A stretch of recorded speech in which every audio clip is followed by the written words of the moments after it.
ఈ నెల 23, 24వ తేదీలలో సికింద్రాబాద్లోని RRC ground south central railway sports కాంప్లెక్స్లో జరిగిన రాష్ట్ర స్థాయి Khelo India under, under rugby పోటీల్లో మెదక్ జిల్లా 3వ స్థానంలో సాధించి 30,000, 20,000 నగదు బహుమతిని కైవసం చేసుకుందని కోచ్ కరణం గణేష్ రవికుమార్ తెలిపారు. అండర్-14 బాలికల విభాగం నల్గొండతో జరిగిన ఫైనల్ మ్యాచ్లో హోరాహోరీగా పోరాడి వెండి పతకం కైవసం చేసుకుని 30,000 రూపాయల చెక్ అందుకున్నారని, అదేవిధంగా అండర్-18 జూనియర్ బాలికల విభాగంలో హైదరాబాద్తో జరిగిన మ్యాచ్లో హోరాహోరీగా పోరాడి 1-0 గోల్స్ తేడాతో గెలిచి కాంస్య పథకం సాధించిందని ఈ సందర్భంగా వారు తెలిపారు. సికింద్రాబాద్లోని ఆర్ఆర్సీ గ్రౌండ్ స్పోర్ట్స్ కాంప్లెక్స్లో జరిగిన రాష్ట్రస్థాయి ఖేలో ఇండియా పోటీల్లో మెదక్ జిల్లా అండర్-14 బాలికలు హోరాహోరీగా పోరాడి ఫైనల్లో ఓడి రజత పథకం గెలిచారు.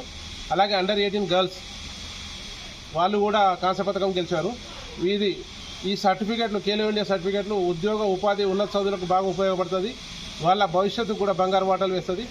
భవిష్యత్తులో వీళ్ళందరూ కూడా వీళ్ళే కాకుండా ఇంకా ఎవరైనా ఉంటే కూడా రగ్బీ క్రీడను ఎంచుకొని దాన్ని ఉపాధిగా మలుచుకోవడానికి కూడా అవకాశాలు ఎక్కువనే. క్లబ్ గేమ్స్ కానీ, స్టేట్ మీట్లు కానీ, నేషనల్ మీట్లో ఇట్లా వీళ్ళు పాల్గొంటే వీళ్ళకి అన్ని రకాలుగా ఉపయోగపడుతుంది. కనుక వీళ్ళు ఖచ్చితంగా మంచిగా ఆడి ఇప్పుడు ఇక్కడనే కాదు, రాష్ట్ర స్థాయిలో కాదు, దేశ అంతర్జాతీయ స్థాయిలో కూడా మంచి పథకాలు సాధించి మన జిల్లాకు కానీ, రాష్ట్రానికి కానీ, దేశానికి కానీ పేరు తేవాలని చెప్పి నేను కోరుకుంటాను.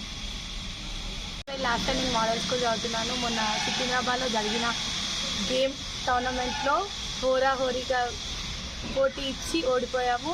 2వ స్థానం గెలుచుకున్నాము. నా పేరు దివ్య, జెడ్పీహెచ్ఎస్ షేరుంటా చదువుతున్నాను. ఖేలో ఇండియాలో రగ్బీని ప్రవేశపెట్టారు. మాకెంతో సంతోషం. మరిన్ని అప్డేట్స్ కోసం మా ఛానల్ని సబ్స్క్రైబ్ చేయండి.